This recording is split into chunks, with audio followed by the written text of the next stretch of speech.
Hey, this is Elijah. If you're listening to this episode shortly after it's released, then this might make sense. If this is your first episode you've tuned into, then this means nothing. Or if you're listening to this way after it's released in the future, then this absolutely makes no sense.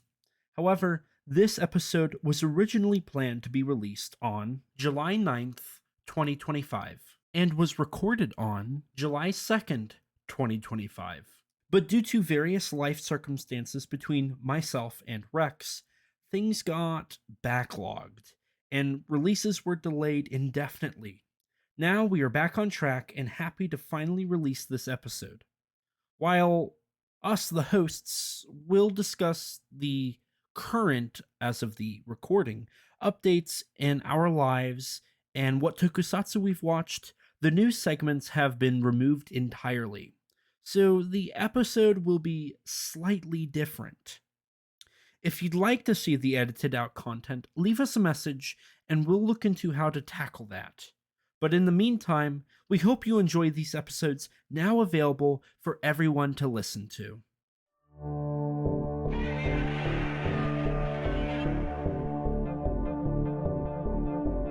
Atomic gigantification was a sweeping Japan nation when along came a dude with an ultra attitude, a common rider who's the greatest kicker of Japan.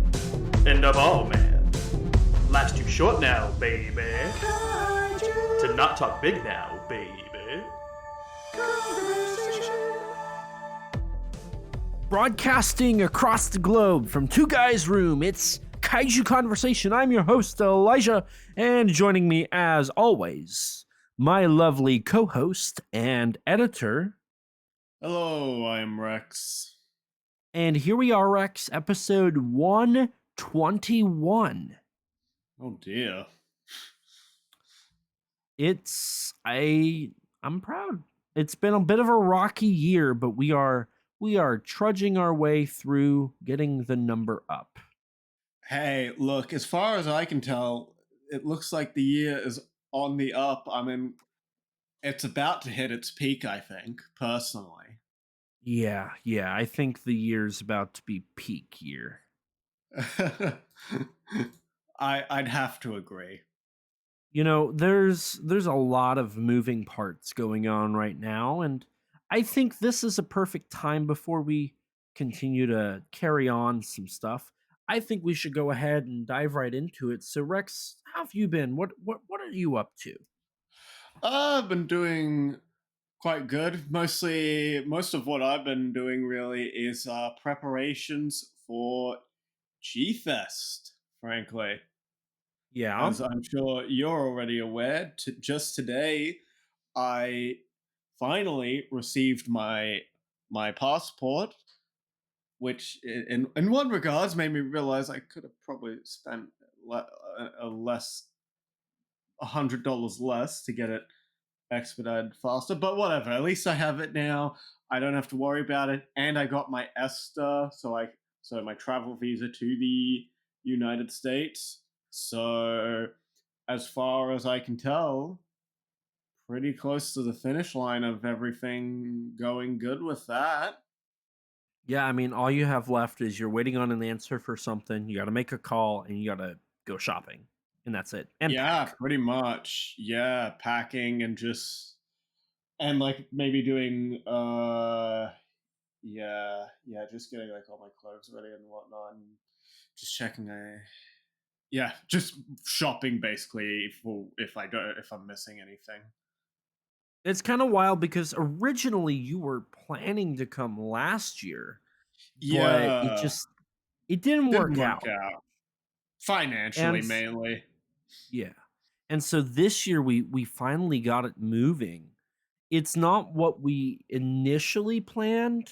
It's definitely a little more reserved, but either way, yeah, the fact that, It's we're happening. I don't care if it's a tad more reserved. Bro, I have not left this country in 10 years. You know? who knows, maybe you'll have such a great time that you'll want to do this again next year. Maybe. We'll see. I mean, it'll be Will I have enough money to do it again next year? Who knows? It will be considerably cheaper. There will be no relicensing or passport things. It'll just be That your is true. That it is would just be your very true, visa and actually. tickets. Yeah. Well, visa, not even that, because my visa, it's a 2-year visa, the ESTA. Oh, then you So just need to use the most out of it, I think. I see what bro's doing there. I see what Mhm. he's doing. We'll Out of see. curiosity, so the US passports, they expire after 10 years. You have 10 years or it's like 12 trips before you have to renew your passport. What is it like that in Australia? My passport is a 10-year passport. Yeah. Okay, okay. Makes sense. Do you have a limited amount of trips you can take or is it just I don't actually know. I I just assume it's know not limited, but I'd actually have to look that up and check, to be honest. so I and maybe I'm wrong, but on my passport like it has a place for stamps for you to pass through TSA or whatever. So you only have 12 pages for stamps. And I assume that once that's done that means you have to renew your passport. I'm assuming. Maybe I'm wrong. Hmm. Maybe. I mean, I get. Well, that I guess that would explain what the blank pages are for. I wasn't really sure what they were. Yeah, Um, that's you never but sent me your there's. passport photo like you said you would either. Oh yeah, I'll do that later. But I mean, there's more page. There's more than 12 pages here, so I'm gonna assume it's more than 12 times. Huh, interesting. I guess. Regardless, I'm gonna be real. I'd hope it's a little more than 12 times, given how expensive passports are here at the moment. Like, oh my god, it should not have costed anywhere near as much as it did. mine was Oh like my god. 300 or something. It was kind of wild. Yeah. Bear in mind, I paid extra to get mine early, just to be Yeah, sure, I because I did was worried. too. Um, yeah. I could have saved at least $100, man, if Are not you more. sure? Like, is that confirmed? Yes. Yes. Because I wonder if it wouldn't have mattered. I mean, regardless, the money is spent, so it's like, what can you do about it? This is Um, true. it's just one of those things in retrospect where it's like, man, I could have saved that. I could have used that money. I could have bought, like, I don't know, an X Plus Godzilla with that or something. I don't know. Because you totally were going to do that. I mean, hey, they are re-releasing that GMK, that Yuji Sakai GMK. I've been thinking about it. Really? Yeah, Do you I've been have any thinking X about it. pluses? No, I mean, bear in mind, in my current house, the only Godzilla figures I have is like the movie monster series, like the three Godziban brothers. Really? Yeah, I mean, there's like some like other Godzilla. There's some Godzilla stuff at like my old house still, but it's like when I just moved here, the three where I'm like, yes, I gotta bring them. Is I'm like, I gotta bring those three Godziban guys. I don't know why. I So was just compelled to bring them.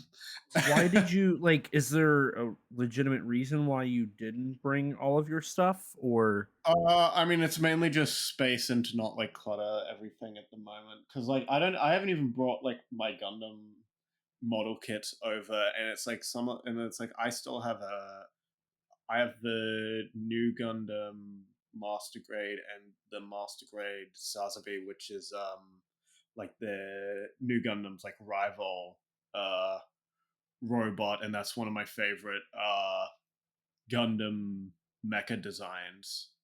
That's like half built interesting? that I still need to build, and that's just at my home. The only Gundam kit I have here is I have the recent kit of the G Crux, which is the new Gundam series main suit, but I haven't even built that yet. That's just been in the box waiting for me to build. I did almost build it today, but decided against it. Interesting. Yeah. I know as the biggest Gundam fan that all of that meant a lot to you. Yeah, yeah. It meant the world to me, actually. Yeah, yeah, you some for sure, Asnable, right? Yeah, yeah, Yeah, yeah. yeah, yeah, yeah. You Um, will, because we're hold on, watching hold on, Gundam when I'm at G hold on, when I'm with you. hold on, hold on. I'll answer exactly what I think of Gundam. Give me a second. Okay, I really have an appreciation for finding myself in the middle of a war. You know, I really think that Amuro Ray is quite the compelling character, especially when like his life is shattered. Um, I think it was really cool in the original Gundam when he found himself in a Gundam and like how that was like the Federation's new secret weapon. That was really cool. And you know, he the fact that he got it to work, that was like so compelling. And the fact that it's a lot like Star Wars, you know, they steal the Gundam and they like Oh get my away god. with the How did you refugees. manage? How did you manage to start talking like ChatGPT with perfect accuracy? You know, my favorite episode specifically is episode 9, Fly Gundam of Mobile Suit Gundam from 1978. That's not even the right year. It doesn't give me. Oh, there's a cool little Bandai thing in this DVD that I'm reading the back off of. And the poster. Wait, you have a poster? Oh, you should give me that. Oh no, it's a sticker. Oh, that's cool. It's a little sticker. And there's Yeah, a we're little watching Gundam, pamphlet. bro. I'm forcing you to watch Gundam. All 10 episodes. Yes. Are we watching the English dub? I've never seen the dub. I Let's guess. do it. There's a Mobile Suit Encyclopedia. I'll become the Wikipedia dude of Gundam. I'll Hell know yeah. everything about. You're gonna be talking about which Zaku is your favorite. Are you a fan of the Zaku 1, the Zaku F, the Zaku Kai? I'm more of a Zaku Z kind of guy.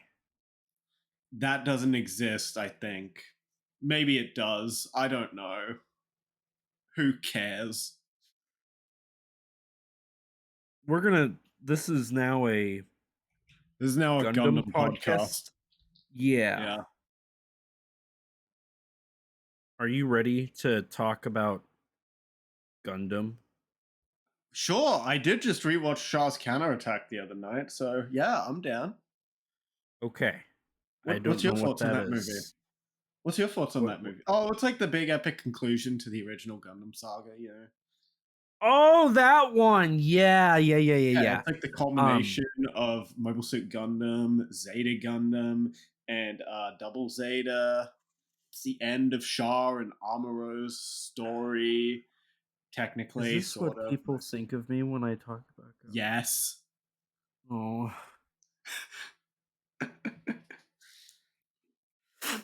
You're a weeb. Yeah, and you're the pot calling the kettle black. Don't make fun of me. I'm not. I'm simply stating the facts here. I don't appreciate this. Keep going on about what Keep you did. crying, bucko. Keep talking, bucko, about what you did since our last recording. Not too much. There's been a lot of working. Did I see a movie? I feel like I did, but I don't remember entirely. I'm planning to see Jurassic World tomorrow, so there's that too. That'll be fun. You'll have to let us know what you think next episode, because I'm curious. Yeah, sure. Oh yeah, because it is a Gareth Edwards movie, so it is relevant to this podcast somewhat. This is very true. I mean, given the creatures in it, it's arguably a giant monster movie, almost more than a It dinosaur movie. it really like hammers home the idea that like Jurassic Park's more of a giant monster series now than a dinosaur series. Yeah.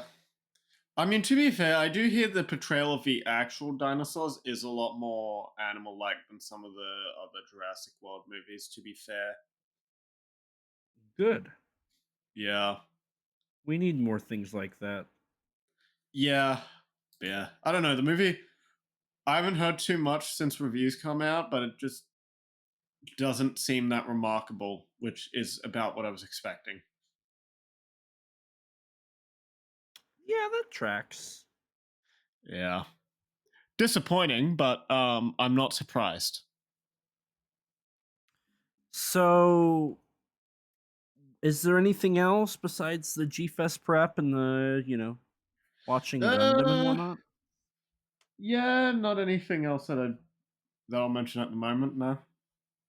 How about yourself? How's the SRS stuff going? How's the Walmarting?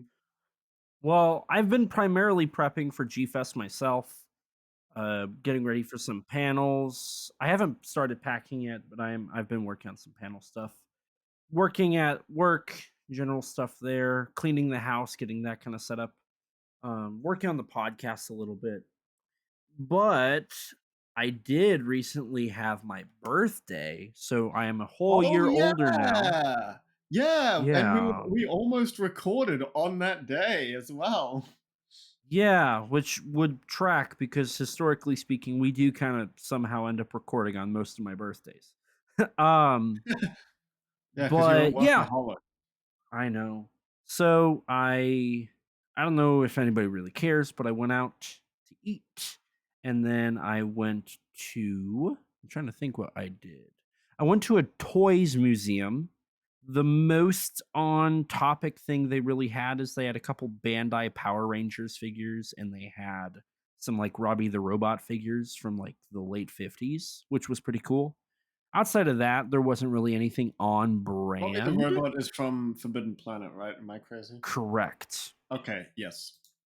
So we did that, and then we went to a mini golf place that was all like dinosaur based, which was kind of cool. And then after that, if I'm trying to remember if we did anything really afterwards. I think I went home and I feel like I watched a movie, but I don't recall if I actually did or not. I don't think I did. I think I was like researching for the podcast. Now, what So happened probably is you were going to watch a movie and then you fell asleep 2 minutes in. maybe. So we played a card game. I had a friend come over with my girlfriend and we played a card game and then that was pretty What do much you it. meme? It was what do you mean? God, I haven't played that in a long time. And that was pretty much it. And since then I've been working and just doing day-to-day normal stuff. So, Nice, nice. Rex, I have not watched any tokusatsu. Have you watched any tokusatsu? Well, I did watch a kaiju movie today, funnily enough.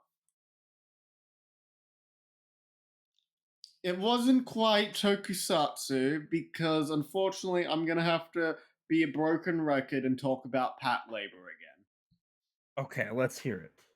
So first off, I finally finished the Pat Labor, the new TV or OVA series. That was a sequel to the TV show, Uh-huh. which ended on its second last, which in the second last episode had a full on Ultraman slash Ultra Seven parody, like Oh.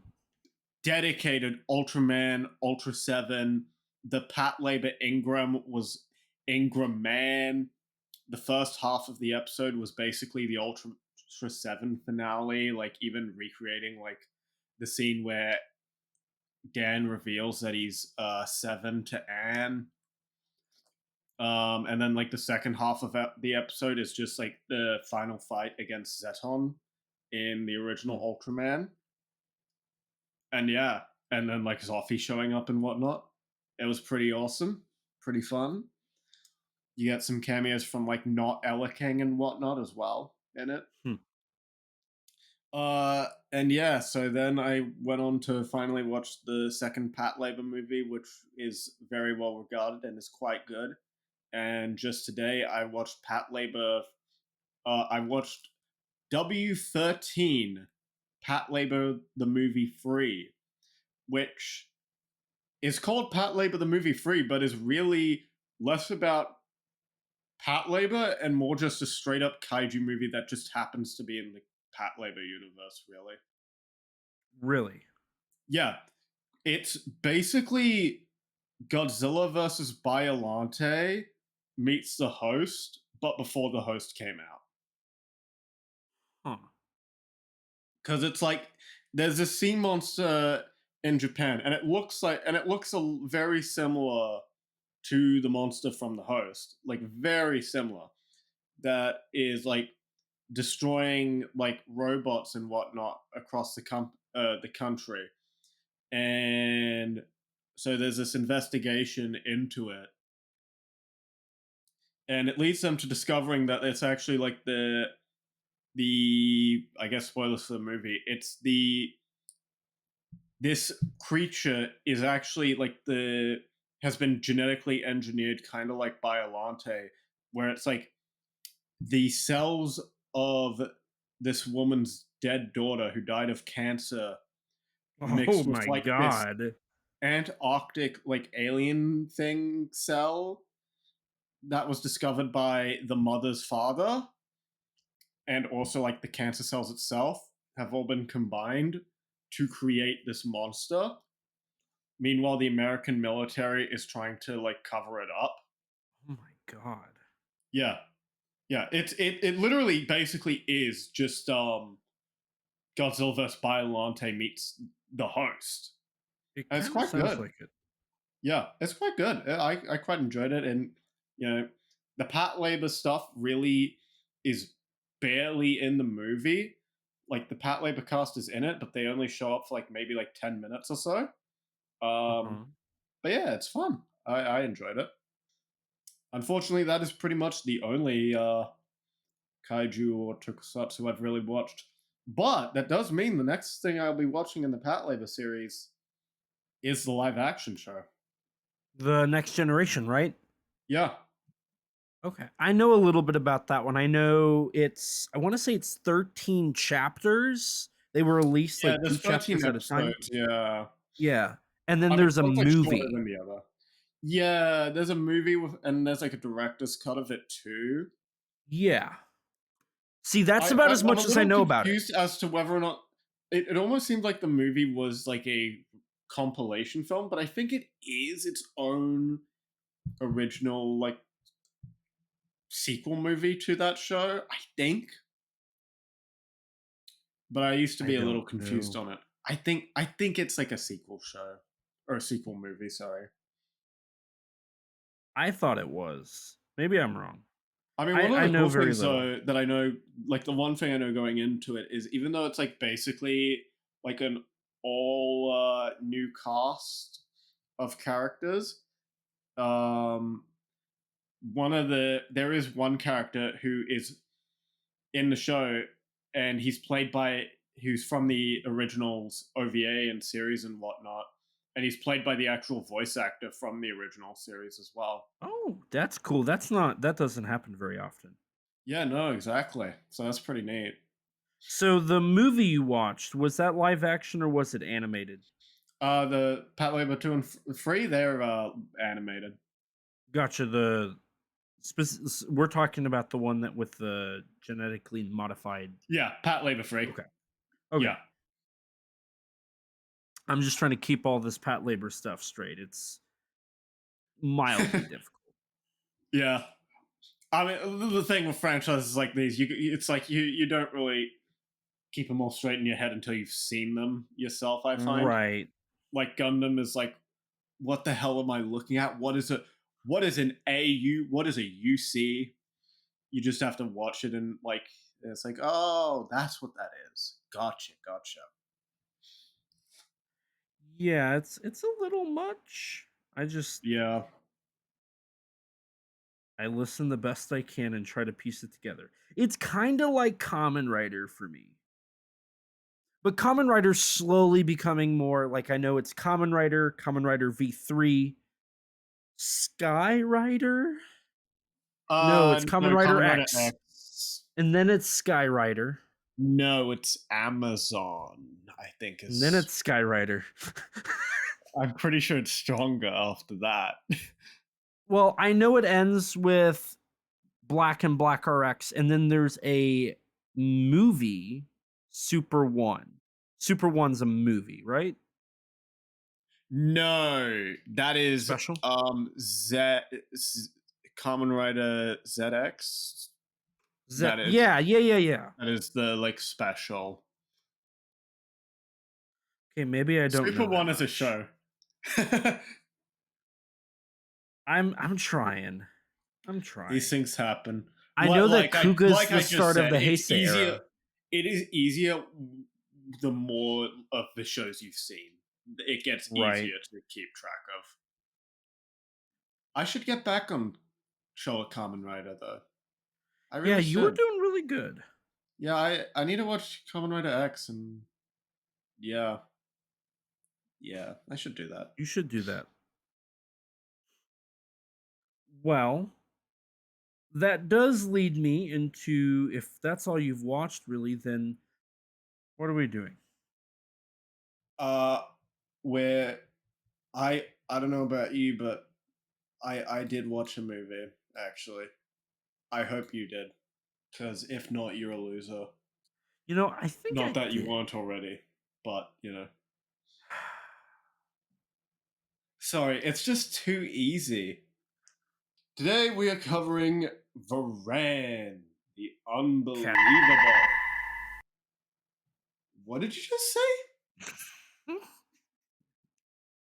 Play that back for me. Run that back. Yeah, I did in fact watch Varan the Unbelievable. That's not what you said. I guess we'll never know. Now, for this episode, you might be wondering why we have the title we have. So, just like we did with, I believe it was every Godzilla movie up until up until King Kong versus Godzilla so far, we are doing a specific version. We're not going to do the other version until later, just because enough has changed that the film is different. Also, it doesn't help the fact that Honda didn't even know it existed until the 80s. But Real. we are going to be tackling specifically Daikaiju Baran, or Giant Monster Varan, the 1958 original Japanese version. Right. Also sometimes just called Varan. Okay, out of curiosity, this is really random, and I don't think that you're gonna have really much of the reaction that I'm curious about. But I kind of like the idea of the movie of the character being called Baran, Baran, and not Varan.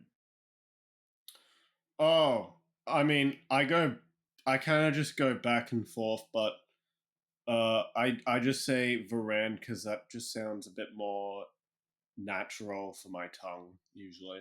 But I go a little back and Right. forth between Varan and Varan. I kind of like Baran. I don't know. I know why there's the difference because in the Japanese language, va doesn't exist. It's replaced with ba. Mm-hmm. So it's a localization of it. But that being said, that doesn't, negate the fact that I do find an enjoyment out of the title Baran instead of Varan or Varan. Mm. So we're continuing on with. Have we revealed the theme yet? I don't think we have.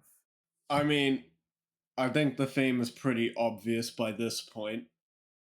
So this is our second episode of what should be a themed month, but I don't know I if it have my will end doubts up it'll being. come out in time. Yeah, I have my but doubts we on are that one. but we're doing Toho Kaiju series, I guess. For anybody new listening, we kind of tackle this like Ultraman does, where like during their season they have like special like horror, how like horror fantasy series episode title. We do that throughout the year. Each year is a new season. So for July, we typically have our Kaiju month. And then we pick specific series with or specific like concepts for that stuff. Last year we did a Daiei Kaiju month. This year we're doing a Toho Kaiju month. Yes. Previously we have done Rodan, and then on top of that we have tackled all the Godzilla films from 1954 all the way to 1975. We've tackled Gappa, X from Outer Space, King Kong Escapes. I'm trying to, or no, we haven't. Yeah, we did tackle Gappa. We did Gappa, X from Outer Space, King Kong Escapes, and I think I think it was a that's. Gamera movie? Or Oh yeah, we've done Gamera all the way up until Viras. So oh, I we've was just tackled referring to everything. that original like Kaiju July. Oh yeah, I think it was I want to say it was first Gamera. I don't remember. I think so. But we've been tackling the Showa kaiju films gradually throughout the last couple of years. And so we are now on to the second episode of Toho Kaiju series, being Varan, the Unbelievable, as it's known in America. As I previously established, Giant Monster Varan, which is the Japanese title translated. So our story, honestly, like this was a perfect follow up to Rodan because the story of Varan picks up pretty much right where we left off of Rodan. Right. And so, Rex, do you want to get us started with that? Yeah, sure. Yeah, so following Rodan's release and the success of it, with for some additional context as well, around the same time as this, as development of Varan begins, uh, Godzilla Raids Again was in the process of having the Volcano Monsters adaptation that was currently in the work around this time period. It is heavily speculated, as many people know, that Varan began as this sort of TV movie slash TV series idea that was intended for an American company.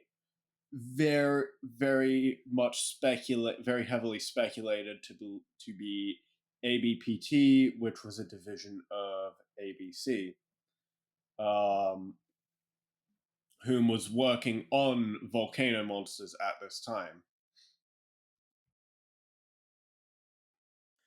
And so, the way it really kind of transpired was Rodan, which was released by King Brothers in America in 1957, had done considerably well. Specifically in New York, it did extraordinarily well, but more so, Rodan was, I believe, we established the highest grossing science fiction film of 1957.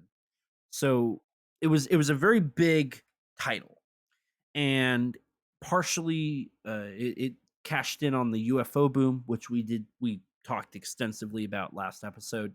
It was following in the footsteps of Godzilla, which had been released in 1956, which had done extraordinarily well, and King of the Monsters had been going to television by this point. And so the television crave of Godzilla King of the Monsters with Rodan's theatrical release all was doing it was turning a lot of eyes towards Toho Right. and what they had been doing.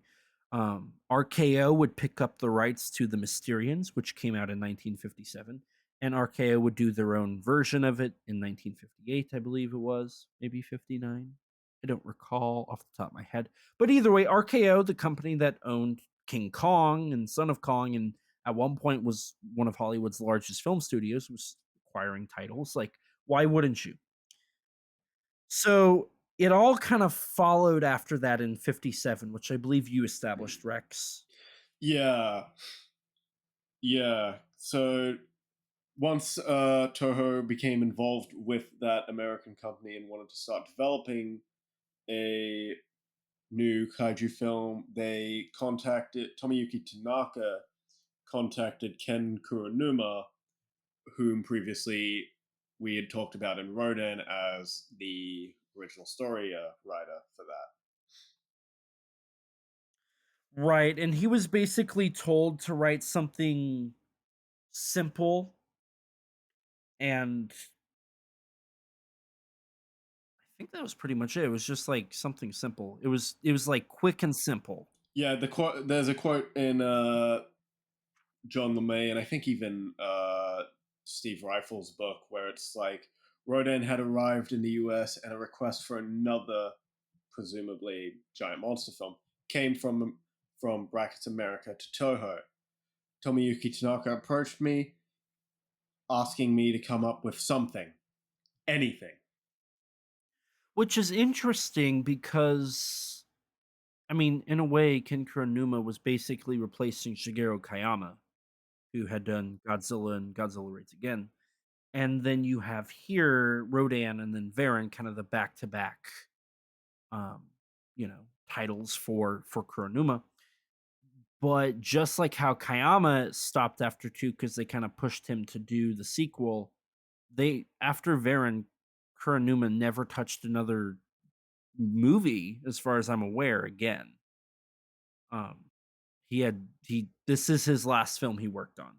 Right, but where one creative, uh, where one creative's career kind of ends in terms of the kaiju genre, another begins. I believe you're referring to the fact that this was the second film for Shinichi Sekizawa,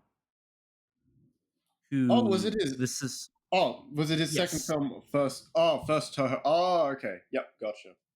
I'd Yes, because misread that part. Shinichi Sekizawa in 1956 wrote and directed an independent film called Fearful Attack of the Flying Saucers, which Yeah. is Okay. a part of the UFO boom, and Yeah. that got released by Shin Toho the same year. Sekizawa following this, I'm guessing Fearful Attack didn't do too well, so he never really got to direct again. But Toho hired him to write the story for Varan, and he was told to make it a very basic and simple story. Um, and so he came up with the story for Varan. This has like the inklings of what would become his basic storytelling devices that would really become popularized in 1962 with King Kong versus Godzilla. Right. Yeah. Especially in like earlier versions of the story, which would feature some more of like the some acknowledgments of like uh, the interest in kaiju films from children, for example, with a cutscene of a child wearing like a Varan mask in the film. Yeah. There was a handful of things that kind of got changed. If we're talking things from the scripts, I know one of the things was due to was from Ken Kuronuma, who in his version, which unlike Rodan, Kuronuma did not write a novella, as far as I could tell. Giant Monster Varan never received a novella like Birth of Rodan for Rodan. Varan just had a story treatment that was given to Toho and then worked as the actual like plot. The only thing that apparently changed was Kuronuma's original story included a plane crashing into the Haneda airport and specifically the fuel reserves, which blew up Varan, Yeah. which is a lot less of a Godzilla 54 derivative than in the final product. Which Sekizawa did write two scripts for the film. The first one, June 11th, 1957, and the final one, June 30th, 1957, which is really funny because we're recording this basically around the same time, 69 years later, if my math is correct. 67? Yeah, sorry. Yeah, 67. Go back to school, kid. Hey, it's late for me. Okay. It's like 10 p.m. for me. Okay, Cry well, me a it's river. late for me. Cry me a river. So the first draft had the film opens with a rocket launch sequence, which I'm going to presume was from Kuronuma's script or story. Um, that wasn't in the first draft. You already brought up the children acting like Varan. There's no introduction scene for the Dr. Sugimoto character, and there were balloons dropping the flares. They weren't parachutes, from my understanding.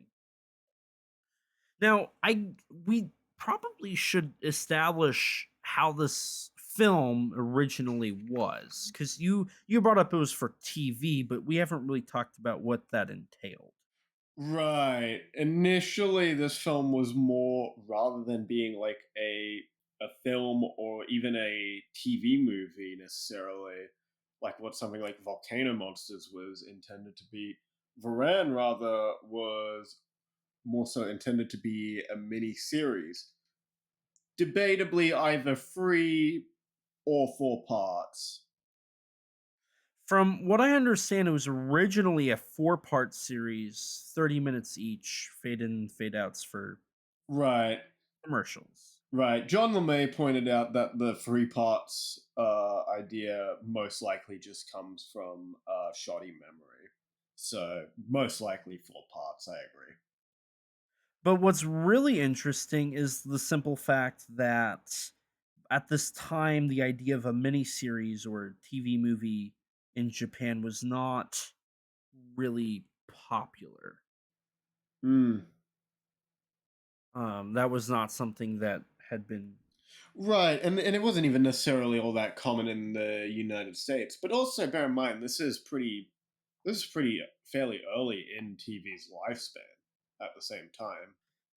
And so the weird thing is so the original story or the original title for the film was Giant Monster Varan, Monster of the Orient or Monster of the East. They were really trying to hone in on the concept of this being The a exoticism of Japan, which makes sense because that was something that allowed movies like Kurosawa's Rashomon to sell, especially sell easier, and Seven Samurai too, sell easier than necessarily even Godzilla.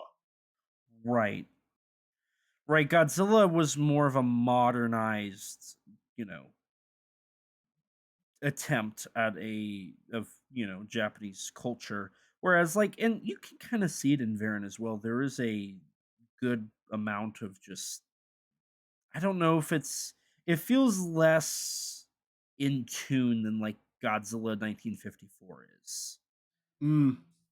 I mean, there were concerns around the portrayal of the natives in Varan.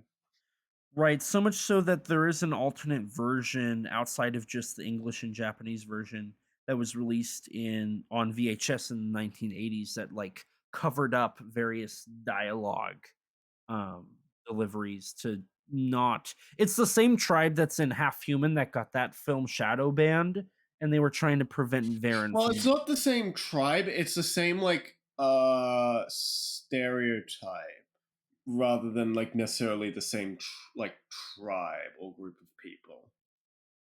Gotcha.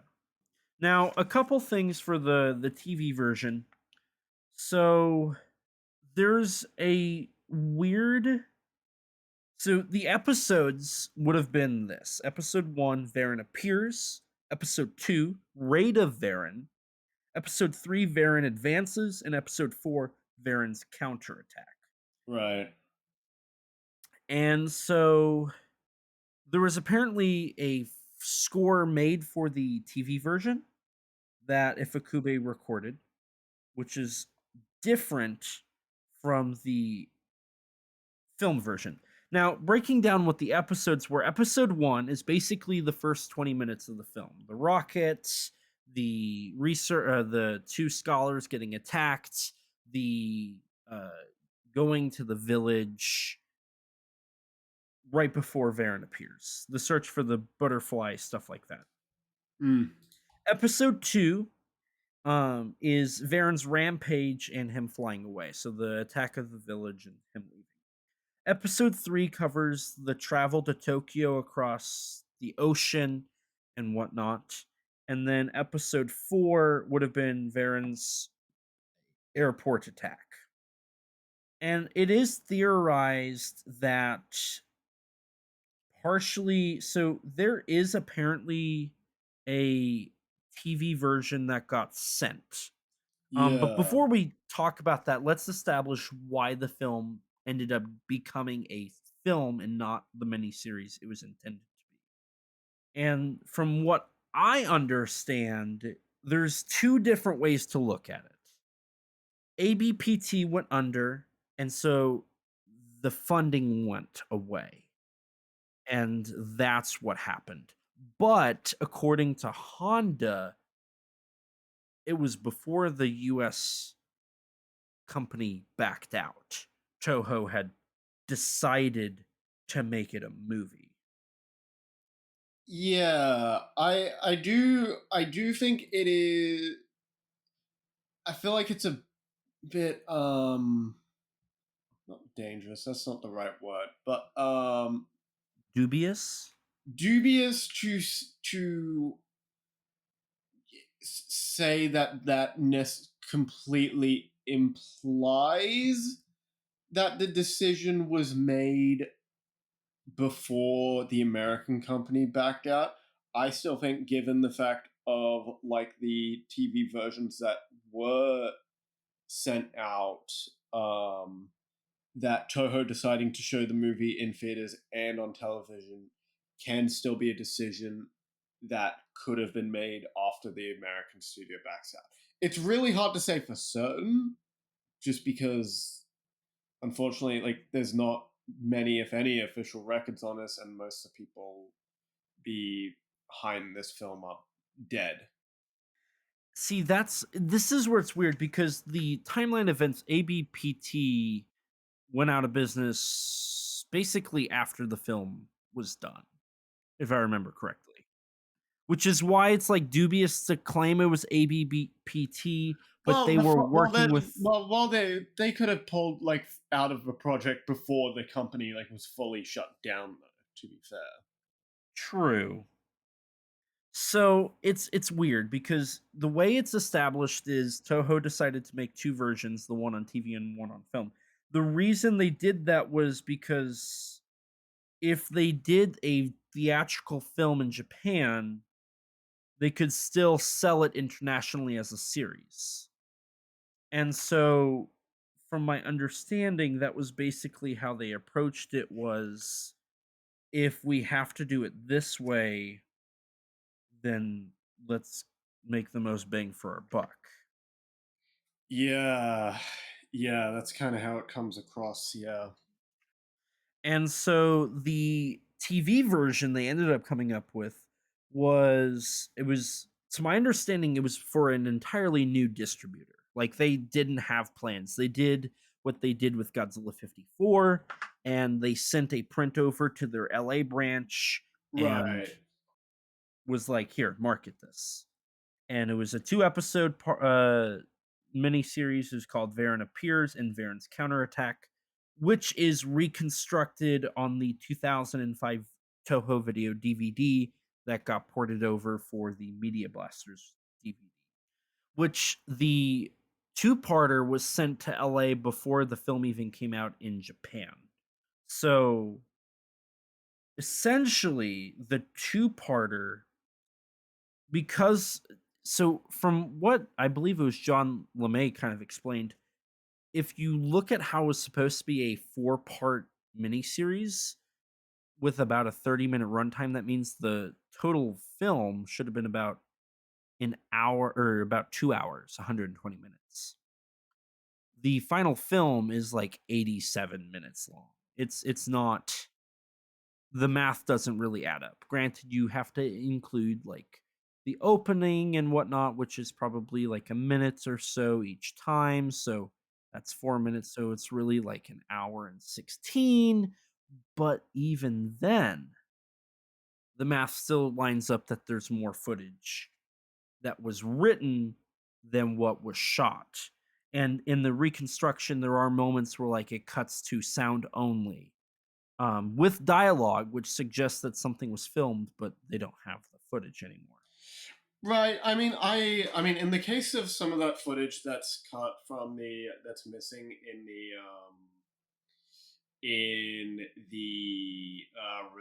restoration of that TV version, I don't think that footage is really anything special. I think it's just like maybe slightly longer shots or Insert like shots. alternate take. Yeah. Yeah, and insert shots. Exactly. That's kind of how I took it, Right. was insert shots. Right. Yeah. I mean, the thing is, as well, is that from what I read, also like some of the scenes in like the final version of the film were either like specifically in the effects scenes, some of like the later action sequences were included because of the decision to release the film theatrically. They weren't necessarily originally being filmed, or at least weren't originally written with the they weren't written until after that decision was made. So they might not have necessarily been originally intended for that TV version. So what exactly fills that for episode runtime? Uh, I think is an interesting question. Right, it's still kind of up for debate. The rundown that we got for the reconstruction was basically, so the way that the reconstruction goes, it starts with episode 2. It it starts off with how episode 1 would begin, with the opening narration with the rocket ship and kind of the compilation. And then it goes into the raid of Varan, which is episode 2 of the four-parter, and that's the first part. That's the first episode. Varan appears. And then in the reconstruction, they completely omit episode 3, which was Varan uh, advances, which is him in the ocean, and that's cut up to a basically a recap of what happened in between the two episodes for what is part 2, which is completely what episode 4 would have been, which is Varen's counterattack, which is him at the airport. Right. So they basically remove episode 1 and 3, which is weird because they have all of that. Which is, it adds to the whole like mystery of the four-part miniseries. Right. Yeah, it just feels like the whole pre-production background, and I guess production background to that extent of Varan is just really odd in that regard. And for me, that's like the weird aspect of this movie. It's, I mean, before we get into like what's really weird, another couple things is they they had already started shooting with the intention of it being on TV, which TV had a different aspect ratio. So they had to reuse the stuff they had because they didn't have the money to reshoot it. So it created Toho Panscope, which was a new idea, a new way to do um, films, and it was made specifically for this film. So apparently, 5 or 6 scenes were in the 1.37.1 aspect ratio, and then they had to get blown up, which is apparently what they did with Monster King Godzilla, which is the Yeah, Japanese release of Godzilla King of the Monsters. yeah.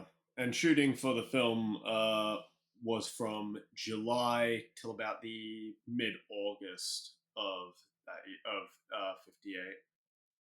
Right, I was told it was about 28 days to film. It was like half the time Yeah, of a typical shoot. yeah. I mean, the budget was also lower than, say, Godzilla and Rodan, which just came from the fact that this was intended as a TV production. Right, and what's really interesting is a test print was already sent. That was, to my understanding, that was what was sent. It's weird because there's like a they sent in 1958 like this work like this 2 episode version to market, but a couple other sources say it was a test print. It was like a work print, Right. Yeah. which wouldn't have included the score because the score was recorded in October of 1958. Just like it was finished right before the film came out. Well, I mean, the TV score apparently was finished in August, like 29th, for the film or for Oh, the TV version. Yeah. Like the TV score, I don't think you can find it online anywhere, but like the TV score you can actually find there is it did get like a physical release in Japan. oh, really? Yeah, yeah. Interesting. Yeah. There is also apparently, I think it's one of Stuart Galbraith's books that claims that there was also an international dub that Toho had produced for the film, but I really there's don't no actual evidence for it apparently, from what I've read as well. see. I'm crazy, but I don't think Toho produced international dubs until the mid 60s. I know there's the theory that like King Kong versus Godzilla has one, but the only thing we have is that export trailer with the dub. I feel like that's the only thing that was Right. dubbed. I have Yeah, that I've theory. heard I've heard that theory before, which I is why I don't kind of really hesitated to bring it up, but I think it's interesting regardless. because it doesn't necessarily make sense for Toho to be producing international dubs until the mid 60s, which is why like I hear a lot of people claim that like there's a lost dub of King Kong versus Godzilla, and I really don't like Mm, put in a lot to that just for the simple fact that it doesn't make sense that they would do that when John Beck was already attached to do that. It just doesn't make sense on a production side for stuff like that. Like if there was already, I mean, Godzilla 54 didn't have an export dub. right. Neither did Raids Again. Neither did Rodan, Mysterians. The alternate dub for Mysterians was recorded in the 2000s. So, I don't necessarily take that much into consideration just based off of like the timeline of events, but I could be crazy. Mm. I mean, again, like there isn't really enough evidence to really that documents, yeah, not much documentation, if any, that really supports the claim, as far as I can gather. Now, one thing I did think was interesting is in the film they don't call Varan Varan until a little bit ways into the film. Until then, he's called by his like god name, which Right, wasn't even Baradagi. in. Yeah, that wasn't even in the first draft. He was just simply referred to as a mountain god, which I believe would be Yama no Kami. I believe if you're going based off of mountain god, translating that back into Japanese. Um, I tried to see if there was any backing for like the name that they gave Varan, but it seems like it was completely made up for this film. It was completely fictitious, um, which was kind of disappointing, but it kind of falls in line with the rest of this. Um, Rex, do you have anything else you really want to bring up about Um, production?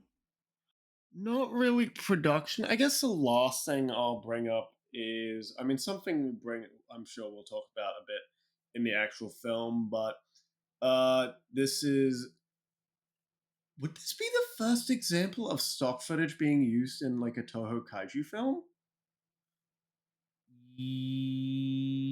Yes. because this film unless features footage from Godzilla, and I think also Godzilla Raids Again. yes, Interestingly enough, it actually there's actually I'm not sure where in the film it is, but there is actually one shot that is that is cut footage from 54. yeah, yeah, it's this is one of those rare early appearances of stock footage. I think after this, the next time they reuse any, I think they reuse some in Battle in Outer Space. Maybe. I think, and then after that, it's Invasion of Astro Monster. I could be wrong about that, but I feel like Battle in Outer Space reuses footage from Mysterians. Maybe for like a recap. I don't know. I've never seen it. Really No, haven't seen that one. interesting. The only other thing I really wanted to bring up before we actually talked about the film was it was released October 14th, 1958, alongside Frankie's I Am Three People. Alrighty. Well, in that case, are we ready to get into the film itself? I believe we are. It starts off kind of weird, so we do get an opening title sequence, which I feel like is a very long, lengthy one. It's really boring too. It's just this wide shot of the valley with the text kind of scrolling. Which a weird thing about the text is you can see it where it's cut on and cut off. I think clearly trying to show that this was meant for a different screen. I mean, I was more interested in the beautiful music here, if I'm being honest. Okay, the music in this film, here's the wild thing about Varan. Ifukube's like most iconic tracks for the 1960s. Are in this film, right? You've got like it's kind of derived from the Rodan score, but in this you can also hear like the DNA of like You can really hear the DNA of King Kong versus Godzilla. King Kong verses and Mothra verses are very firmly in here. Right. But even like more specifically, like the DNA of Godzilla's theme and the more evolved version of that appeared in King Kong vs. Godzilla, you can hear that in this film. There's even some Destroy All Monsters music here in the opening as well, after the opening title credits. I don't think enough people talk about the music for Varan. I think honest that's like the standout thing in this movie for me. It's just simply the fact that Ifukube's track for this film is way better than it should have been. Yeah. I mean, look, man, it was Ifukube. Now, talking about aspects of this film and kind of the DNA, immediately we open with a rocket and talking about outer space and the mystery of space and the Earth, which to me just screamed Kuronuma based off of the research I conducted last episode for him. Interestingly, it almost the this is crudely translated from Google, so take this with grain of salt. But the pamphlet I have the Japanese DVD of Varan because I bought the Japanese DVD by accident. And in there is this little pamphlet that has a little bit of information on the movie, and there's a quote in it from Subaraya where he talks about the idea, kind of like the idea for this scene at the beginning, and how it kind of was inspired by the Cold War tensions at the time, and how he thought, well, the world there's this interest in like what's on like the dark side of the moon and whatnot, and so A.G. Subaraya thought it would be more interesting rather for this film to be exploring the dark side of the earth, like a less known area of the earth. See, I feel like that would work if it wasn't for the fact this is like in the middle of Japan. Well, This rocket's it's a fairly irrelevant. well, yeah. Oh yeah, no. In the context of solely the film itself, it is kind of irrelevant, but it is. I can see that sort of idea with that context in mind. I can see that sort of idea of exploring like this uncharted It's or King Kong. almost uncontacted like part of the earth or part of Japan rather. Honestly, it feels like Varan is basically a whole movie until the last like 30 minutes. It's basically what Godzilla 54 was solely on Odo Island. See, I would.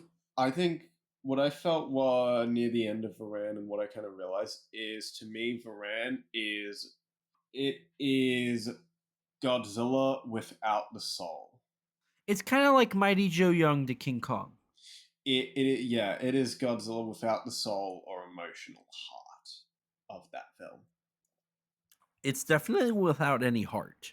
I can say that for certain. Right, and I mean, I think in some regards it was kind of just doomed from the start, from like them, or like Tomiyuki Tanaka just come up with something, anything, and Sekizawa being told to just keep the story simple and to not really do anything interesting with it. At the end of the day, Right. unlike Godzilla or even Rodan, this wasn't really a story that anyone particularly wanted to tell.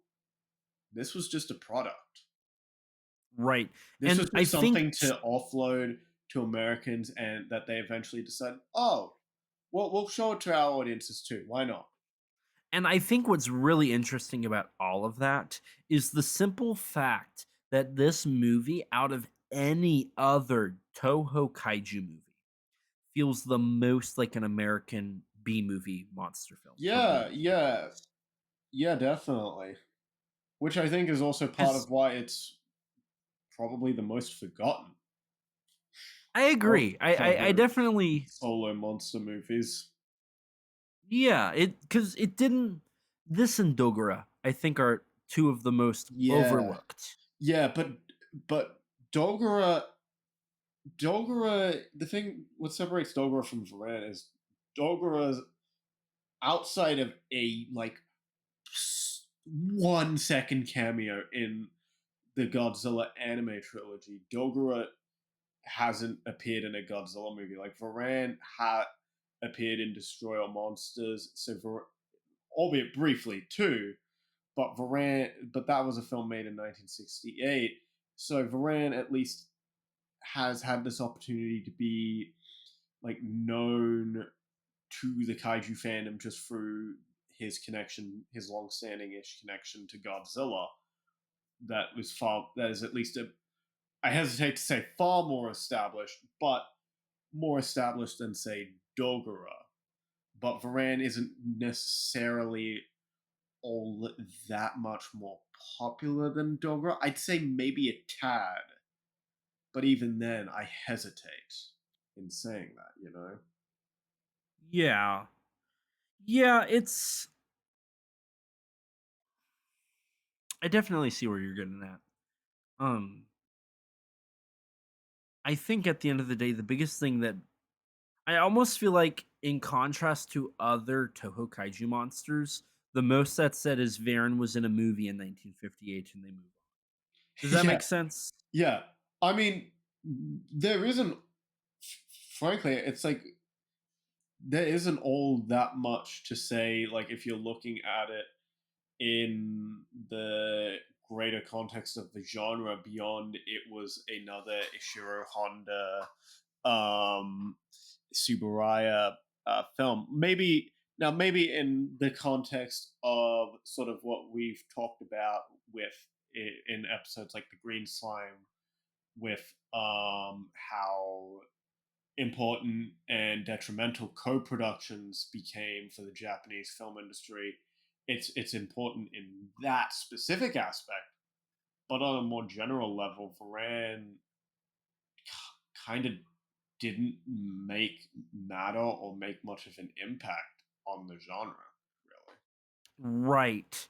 And I think, to that extent, if you've listened to our Rodan episode, um, the biggest thing that I took from that is Rodan had a background that happened way before the film actually happened. And that was thanks to looking into the simple fact that there was a novella and the writer of that and where that came from. and the whole aspect of like the UFO boom of the mid 1950s Right. and the context there.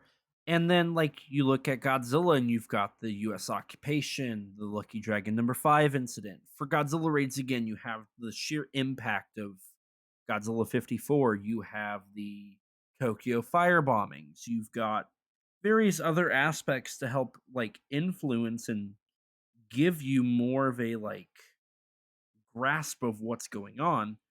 Right. Whereas the context and influence here is more just okay. Let's do another kaiju film. Yes. And it's solely based off of the fact that Godzilla King of the Monsters was doing well on television and Rodan had done well theatrically in the United States. That is the only background this film has to build off of. And that is so clear. It's painful to watch. Am I wrong? I mean, I don't want to spoil my opinion on the film completely, but I see where you're coming from.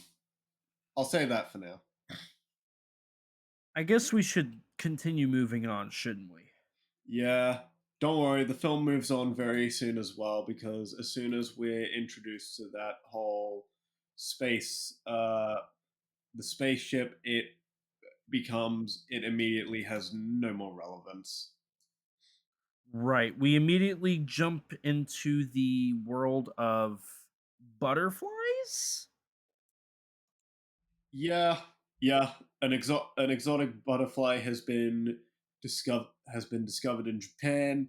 So a couple of researchers are assigned by Dr. Sugimoto to go investigate the village where this bug was found. Which they then get attacked by an unknown force after meeting some natives. And like this doesn't really I mean, it gives us some of the characters' motivations, but I also just couldn't help but think like this is pointless. You know what I mean? Honestly, I actually think the setup to this movie and like maybe like the first half of this movie I actually think is pretty decent, all things considered. Really? Yeah, I was expecting to find this like a complete slog fest. I remember being kind of bored during my first and only previous watch of Varan, but honestly, I enjoyed I actually enjoyed this film a lot more than I expected. But I will put an asterisk in saying that in that because for research when I was watching the TV version like a day or two later on the subtitled TV version. Oh my god, I was so bored out of my mind. I think it's a case of it's like on a first watch or like a if you haven't seen it in a very long time, it works, but it's not a film that holds up to multiple viewings at all, I think. See, I noticed I felt like I kind of had a similar situation where the initial watching was okay, but like the TV version was like, "Oh dear god." Yeah, Like I can't. yeah. No, it was kind of painful. Um, but and it's like I will say I think there's definitely I think the first half of this film is like just way better than the second half. Mhm. I think the second half is really boring because at a certain point it's just the military fighting Varan, and For it 20 minutes. only 20 minutes. I think so. I It, don't know. God, you could have told me it was an hour, and I'd almost believe you. Uh, okay, I'm exaggerating a little, but like on like a singular watch, it's tolerable, but on rewatch, I think I'd actually hate that section so much. I hated rewatching it, the TV version. I actually hated that experience so much. I'm kind of surprised we had a similar experience. I'm going to be I honest think with that's you. really funny. See, here's my thing. So the butterflies are kind of pointless, in my opinion, Well, the in my butterflies are personal. just a setup to get us to the village. I don't have a problem with the butterfly and taking us to this. I generally think this setup is like mostly fine, and I think there's a pretty good build up to Varan himself with like this first sequence of these guys getting attacked, and there's this thunderous roar, but we don't see the monster. It is standard stuff, but like it works. Sure, sure. I'm not gonna say it's particularly remarkable because like it's Honda and Subaraya. We've seen what they can do. We know they can do this. We know they can do some amazing stuff with the kaiju genre. So it's like this here is nothing remarkable, but I would not call it bad. I think it's a little fast. And that's you can really tell because like they move from, they jump from the spaceship to the laboratory to the area in Japan, back to the laboratory, it's very fast. It's very fast On paced that, with its. I feel like the pacing is the most. I think it's so extremely obvious that this was meant to be a TV miniseries in how it's paced. Yes. Like especially in the middle of the movie where it's just straight up feels like it's two episodes of a show stitched, two like 45-minute episodes like stitched together almost, just with Hmm. how that first half ends, and then it just transitions into what feels like the next episode. Right. Are you talking specifically when our two main characters are trapped in the cave?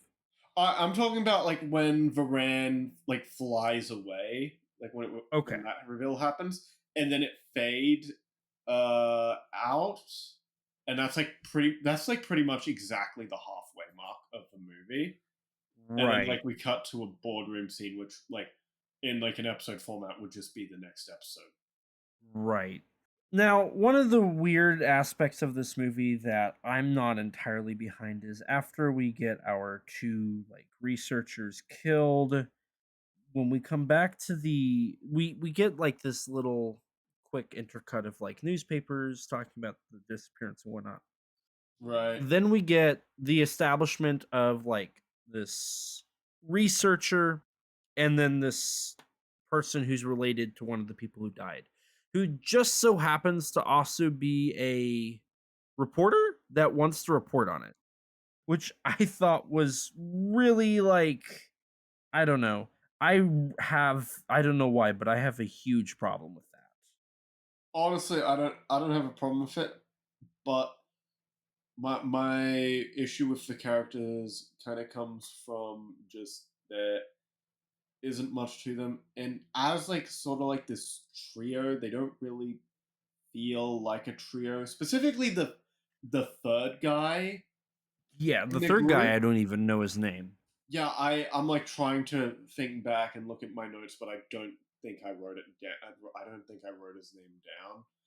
Um, he feels kind of like separate from the other characters and doesn't really belong. Yeah. He's just kind of there. Like at least with the other two, there's a little going on. Obviously, the reporter lady, the one of the guys who dies at the beginning is her brother, and the male lead. I want to say he was also working for Dr. Sugimoto, but also he's the love interest for this film. Right. That doesn't go anywhere, by the way. Not really, no. Yeah. But it's like Yeah, with this time period, it's like you're gonna have the love interest. right. So the three of them set off to go to the same place that, our main people or our first like people disappeared from. Yeah. Um we get some like cool little like they did this with King Kong as well in 62 where they like have the roars and whatnot. They don't show you anything, they just have the roars. I think that's a good way to like build up hype and suspense. And then we get a very like Mothra and King Kong like worshiping sequence.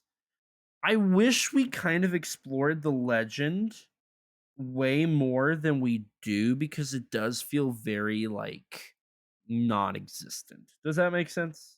Maybe I don't know. I actually thought on my like for the first time I watched this film back when I was like maybe like 14, 15. I actually thought like it's not something that's particularly explored in the film, but for what little it is, I thought it was really interesting to have the Baradagi aspect of the film. It's yeah, I don't know. It's not necessarily the most developed, but I feel like what little is there is actually really interesting.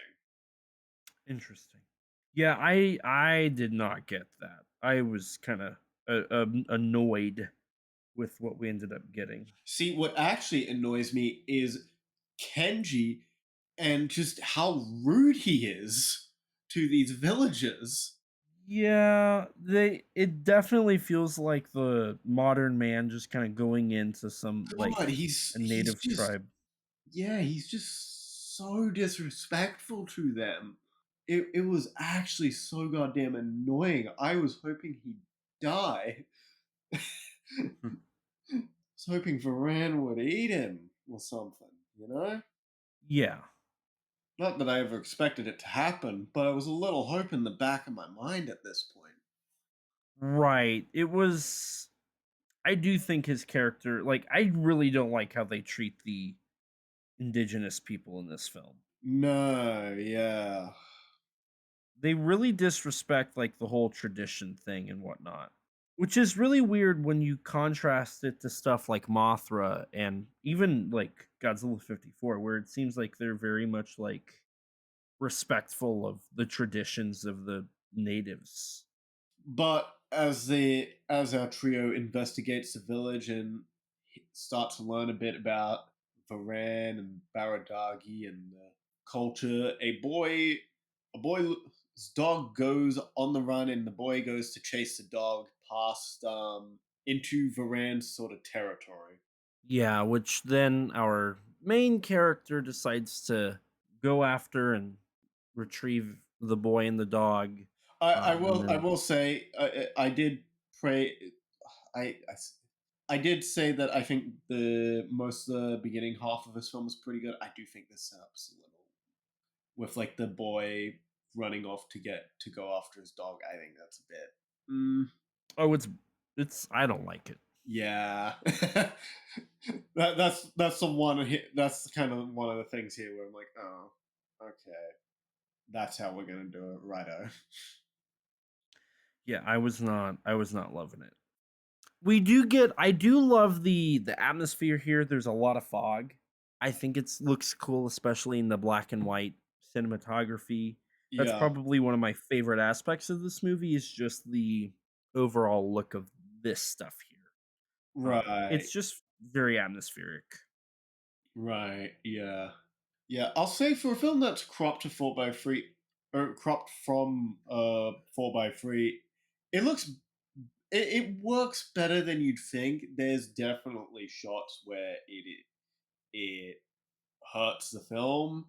Hmm. There's several close-ups of Varan, like when he like during the following sequence where Varan is first fully revealed and he's like coming through the mountains and whatnot, where there's some shots where you can feel this is not made for this aspect ratio. This was filmed for a completely different aspect ratio. You can feel Right. it in the framing. But I think generally there are a lot of shots that do a good job at hiding that fact as well. Yeah, I think it is very much a hit or miss um Yeah. overall. Because there are some good stuff and there's that's one of my biggest problems with this film is there are like it's very obvious that the people behind this weren't imbeciles. No, it's a talented crew. I mean, effects. The effect sequence here, I think, is legitimately a lot, really, really entertaining here. Yeah, I definitely agree there. Well, I think they do kind of cheap out a bit later with the how heavily the stock footage becomes employed during the final rampage. This beginning rampage in the village is a lot of fun and really enjoyable. Hmm. One thing I do appreciate, so in contrast to like Godzilla 54, this film here, they do get open, like they open up the idea of the monsters existing a lot quicker. It only takes about 21 minutes for Varan to show up here, which is nice. I don't think that's a like requirement whatsoever, but it is nice to see like a kaiju film from this time where the same team behind Godzilla 54 like does introduce the kaiju within the first basically fourth of the movie. It's a little bit after, but I can give it a little bit of grace there, right? Mm, yeah, I mean, I feel like that decision comes more just the fact that it was originally meant to be a TV miniseries, so you'd want to Varan probably show up at least near the end of that first episode. So that's probably where that comes from, Sure. in my opinion. But yeah, no, I think the early appearance of Varan here works, and it's generally like I said, while it's not flawless, I think this first half of the film general is fairly entertaining to watch at its worst. Mhm. I can definitely agree to that. Uh I do think it's really cool. Every Ultra Kaiju is in debt to Varan. Like every single one. And there's a little bit of Godzilla that creeps into, which is really fun. Yeah, Stuff like that I do get a kick out of. I mean, those are also just derived from Rodans, to be fair. Yeah. Varans. But yeah, no. And the creature design here is also like really beautiful.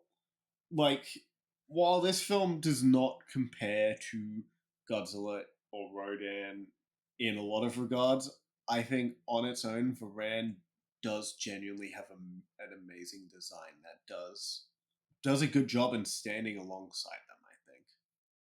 Yeah. Yeah, I would agree. I think I'm trying to think here. I do feel like the rampage here, because we're in the first of the three rampages of the film. I do feel like it kind of goes on a little too long, specifically on the back half after they've created the anti-Varan mm, planning committee or whatever. Oh, the second this when they're like trying to use the gas to lure him out and like the military's firing upon him. Yeah, because Yeah, that bit goes on a after bit the long, I'll agree. I think after the first like bit, like the first rampage through the village before that is a good sequence, but yeah, yeah, I would once agree. this It's becomes military action, it starts to slog a bit.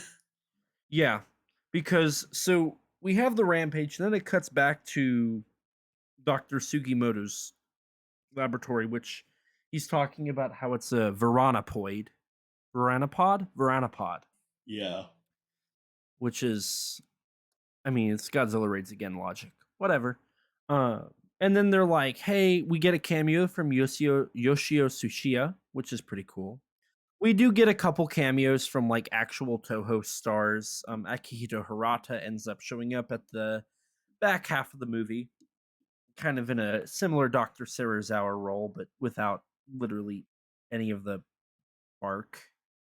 Right. Yeah. And then we immediately get to what I feel like is the first inclusion of military porn, because all we get is this like montage of like various tanks and like planning and just it's it's tanks and whatnot just moving into place one after Military another. porn is honestly a good way to describe the film from this point onwards. Yeah. And it's very like the film's not trying to be that. I think it just was trying to this is the stuff that would have been cut from the Yeah. TV version. Cuz there's definitely like 20 minutes worth of the footage of military porn. Oh my god. Yeah. Yeah. God, there's so much at a certain point. Um, yeah, but the military, they of course launch an offensive against Varan, luring him out the water with some gas, but their tanks, of course, prove ineffective, and Varan goes on a rampage. I will say one thing I do appreciate in this movie is that it really puts our main leads in danger here. Yeah, we also get the most iconic shot of Varen's career. Or his The lack one thereof shot a that got career. yeah. The one shot that got reused in Godzilla Final Wars. Yeah. Um but I do feel like after this, the main characters don't really feel like they're in harm's way anymore. After this like rampage Uh, here. yeah, I think there's a bit near the end though. The very end, but it's not really built up. It just Sure, kind of like happens and they yeah, move but on. even like just I feel like putting characters in directly in harm's way in a Toho Kaiju film is honestly a lot. Is fairly rare, all things considered. So like seeing it here, I actually quite appreciate it. Directly in Yeah, harm's way within regards to the kaiju specifically, I should clarify. you've got a point there. You've got a point. I do feel like the once our main characters get separated and kind of trapped, it kind of this is where I really felt this whole sequence getting Yeah, the bit drawn with out. Varan like clawing at the mountain a bunch is it's a bit long, but by this point I'm still fine with the movie. I'm still enjoying it.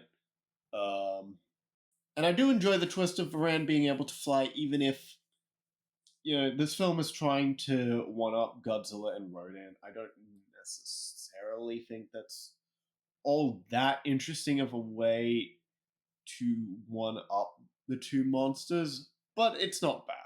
It works generally. I don't know. I feel like they undermine the whole like triple thing that Varen can do is I really think they underplay it and it kind I of agree. annoys I me. agree with that. I think something like I think Gappa does it a bit better by just having a design that sort of fits that more. Mhm. I don't know. I struggled. See, I really struggled I with didn't struggle, but here at this point, the after Varan flies away and it is just military porn is where it starts to just become noise. It's like yeah, I'm I watching it, I'm not even disliking it, but it's like I'm not really feeling anything, I'm not really thinking much in terms of the movie. My mind is kind of wandering elsewhere. It is kind of fun that we see basically Operation Watasumi from -1 in it, almost. I you know, I was thinking about that. Like they try a very similar strategy with like this minesweeping inspired strategy with two of the ships, and it's yeah. I'm like, oh my god, it's Watasumi. What the hell? I do so I think a part of it is like Dr. Sugimoto says that like he's not sure if there's really any way to beat Godzilla with weapons, which they talk about in -1 a little bit with Godzilla, which I mean, par for the course, right? But um, regardless, It's a similar strategy where they sort of circle around they use pretty much the exact same maneuver in circling around Varan. except with depth, except using depth charges rather than necessarily attaching the devices that they used in -1 to drag Godzilla down and bring him back up. Right. It's essential. I mean, this is something they also kind of pulled from Godzilla 54 as well. Um, which actually, before we dive too much further, there is something I noticed. It was a little bit before this, but a little bit after. Did you notice weird like sound anomalies where like the audio got echoey? Uh, I don't remember. If I Okay. don't remember. Okay. A couple other things is throughout these scenes, you get tidbits of Godzilla versus King Ghidorah and Destroya's themes. You get some Astro Monster stuff, and the whole like dropping of the flares was stock footage from raids again, like you previously established. My biggest issue, I think, with the whole water fight is we just this is very obviously like another episode, right? We just got the land fight after we just got his first emerging, right? So it's like bam, bam, bam, right? It's basically from 20 minutes to like 25, and then it's like 28 to 35, and then it's 38 to it's just there's so much kaiju stuff and it's just shoved in this short runtime, Right. which Uh, makes sense. yeah, and I mean, like I said, at this point, it's just kind of noise. Yeah.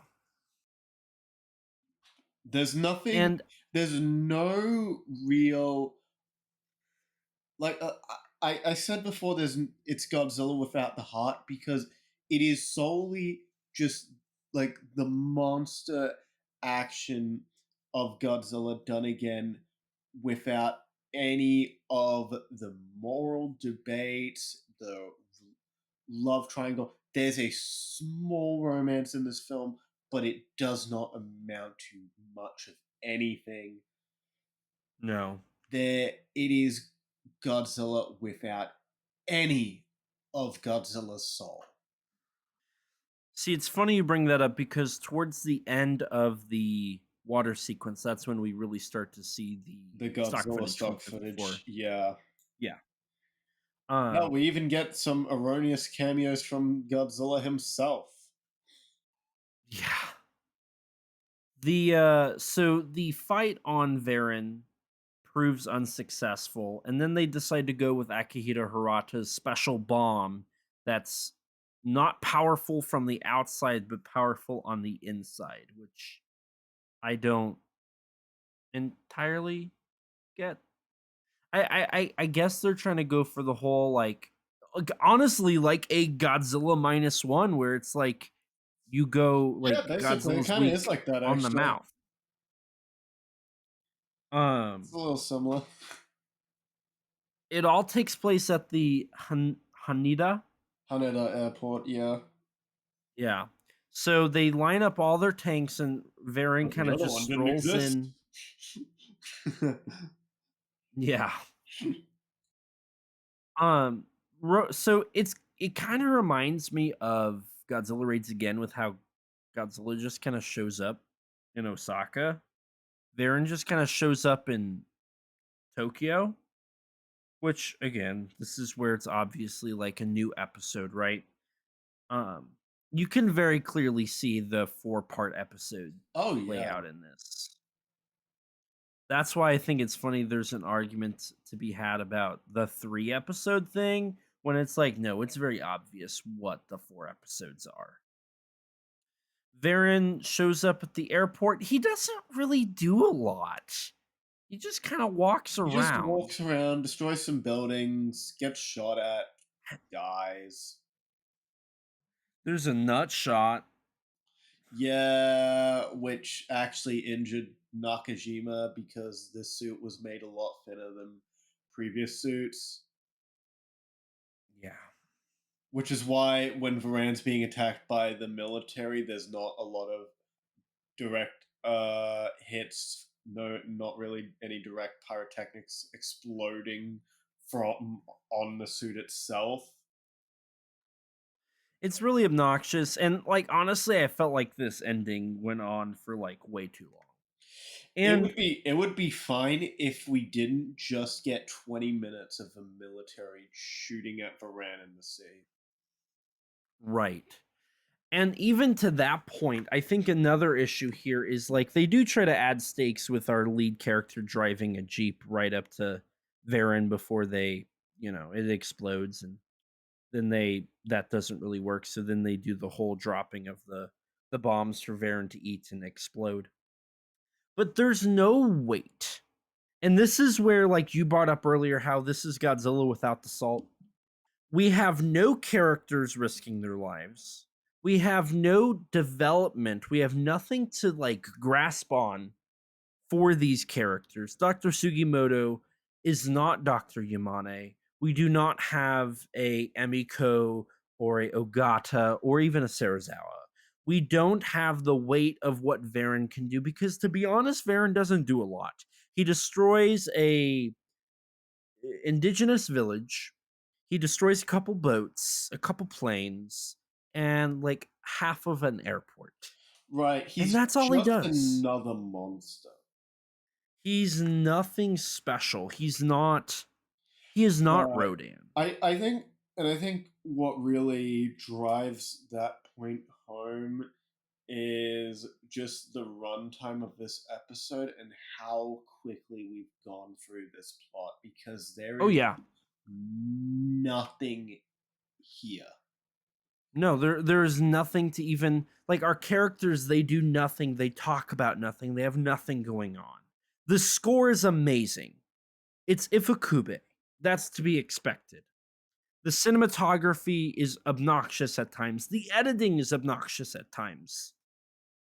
The special effects work is good for what it is, but there's nothing monumental. Right, and it's there's so many compromises just in how common the stock footage is by the finale of the film. Like probably about at least half of that finale is 54 stock footage, if not more. Right. And I personally just find the ending very obnoxious. And they even try to like bring back the narration from the beginning and talk about the mysteries of the world. And it's like they never even questioned what Varen was. Like it happened, and then they suddenly were like, it's a Varanopod. Right. Like there wasn't even a mystery. Varen was a dinosaur from ancient times, but even less established than Anguirus or Godzilla.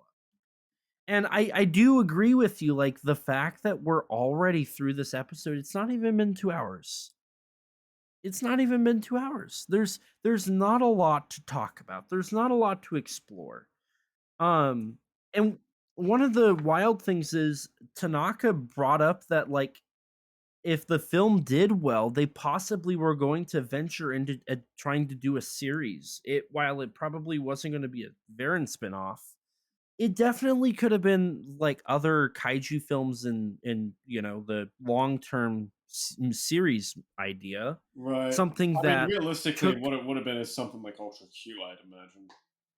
right. But the fact that like the early, I almost wonder if Subaraya got the first like inklings of Ultra Q with Varen I mean, initially. would this have been Subaraya's first TV work? Yeah, kaiju wise, I Yeah, actually TV work I at think it would first. have. Yeah, I think so. So, I mean, it kind of lines up there. Like this is kind of what helped set the eventual like work of Ultra Q. We even have the three like reporters, and Yeah. like it's a similar setup. And honestly, at points this does look like an Ultra Q episode.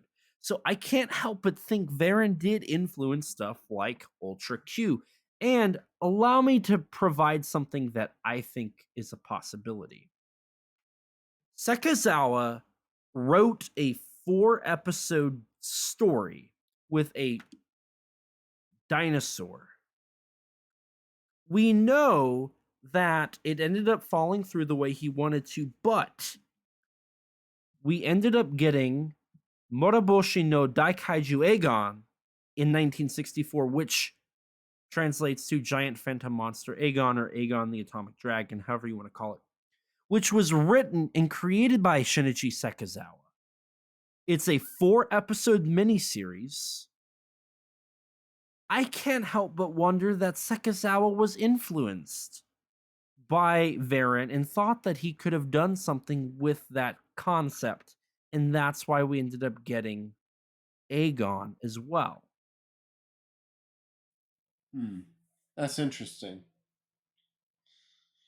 Aegon was also shot in black and white. I can't help but, and I think at the end of the day, that's the biggest thing that Varan's got for it. Because of Varan, we would eventually get Aegon the Atomic Dragon from Sekizawa. Because of Varan, we got the first inklings of Ultra Q for Subaraya. And I can't help but think that Varan's also the reason that after this we got the Three Treasures in 1959, which was not primarily a kaiju movie. And then kaiju films from Toho were on ice until 1961, which was a co-production between Columbia and Toho. And before that, another co-production fell through with King Brothers and Toho for Gorgo. So it was clear what Toho was wanting. They attempted here, it fell through, King Brothers fell through, Columbia worked out, and then they produced Atragon, which was not a kaiju primary.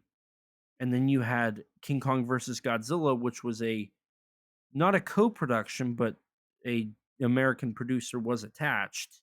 And then from there you saw the birth of kaiju. And even then, King Kong versus Godzilla came out after Mothra, before Atragon.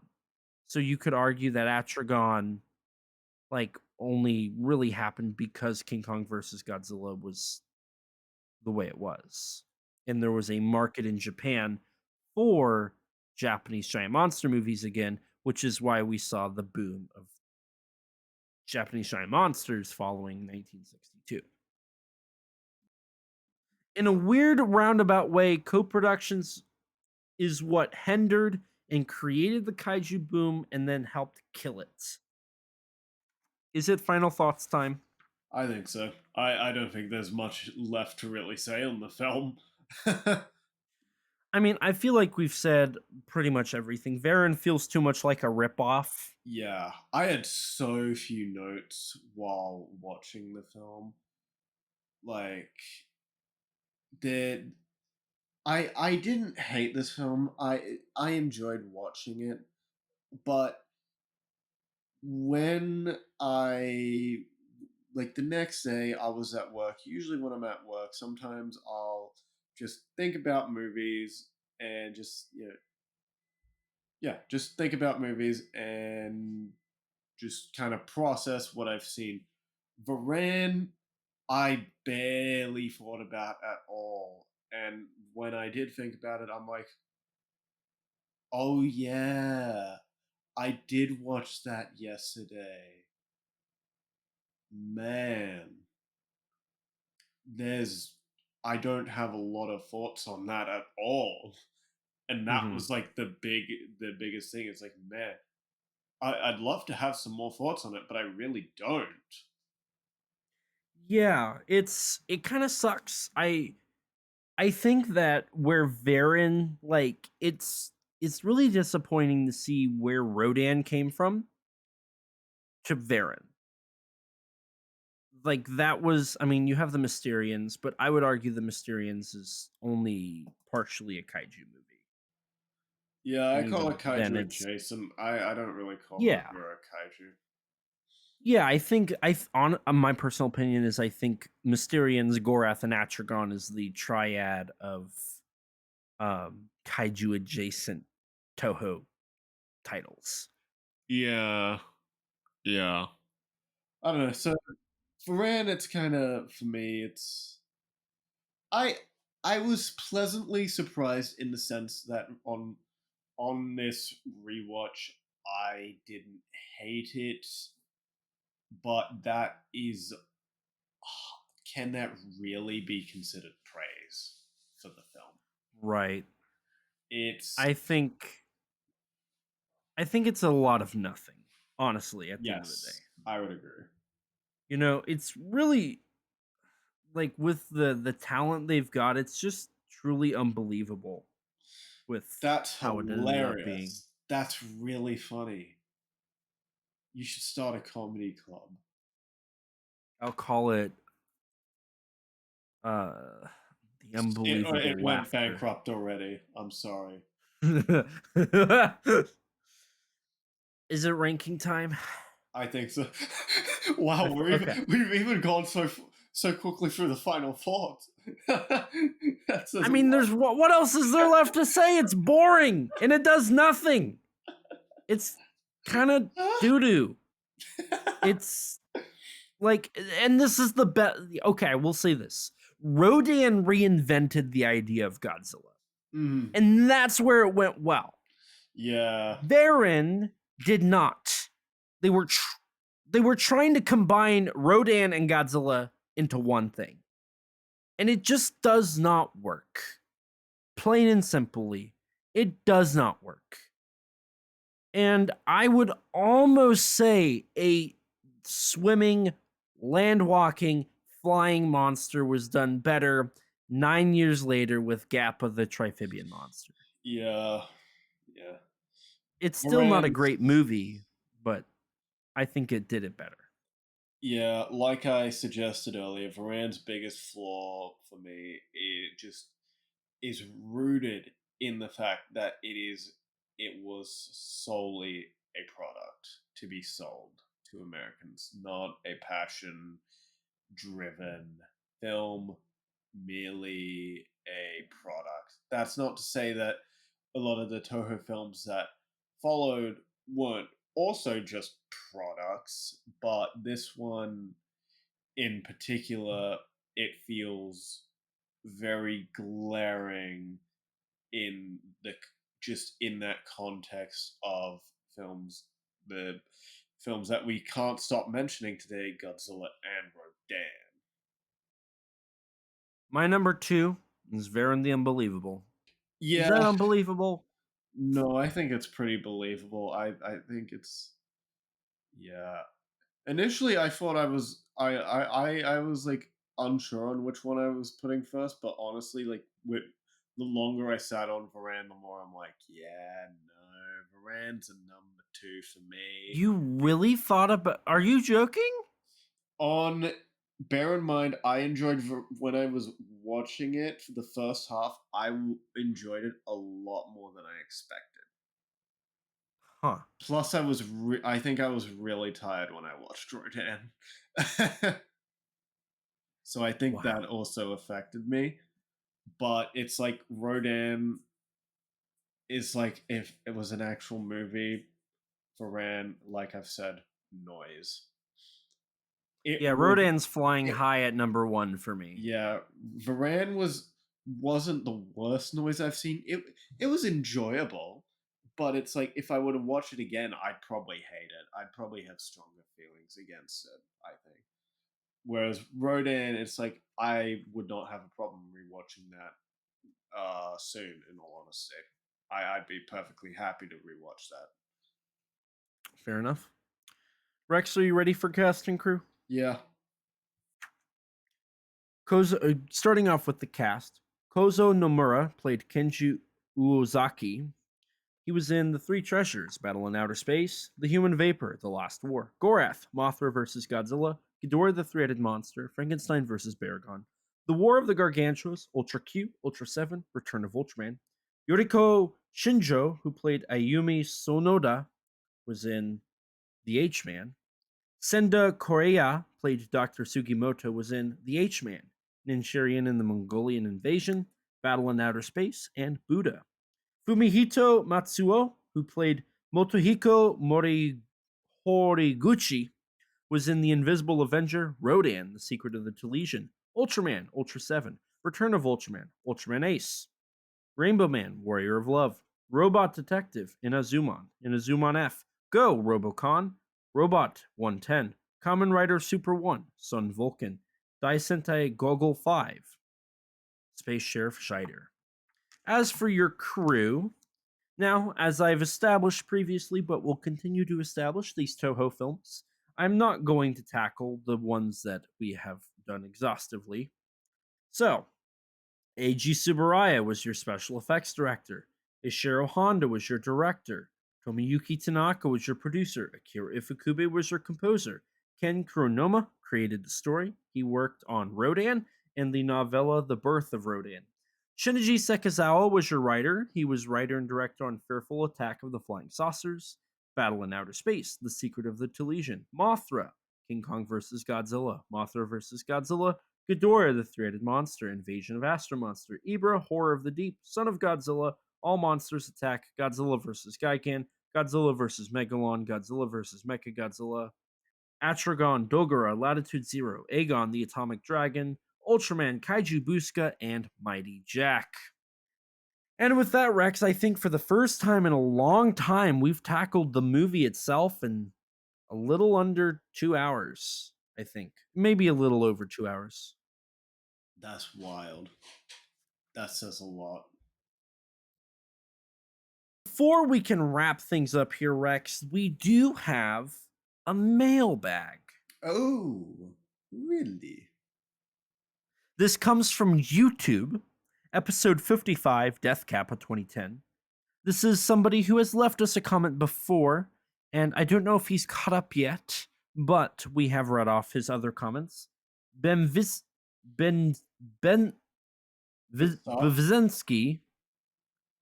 3199.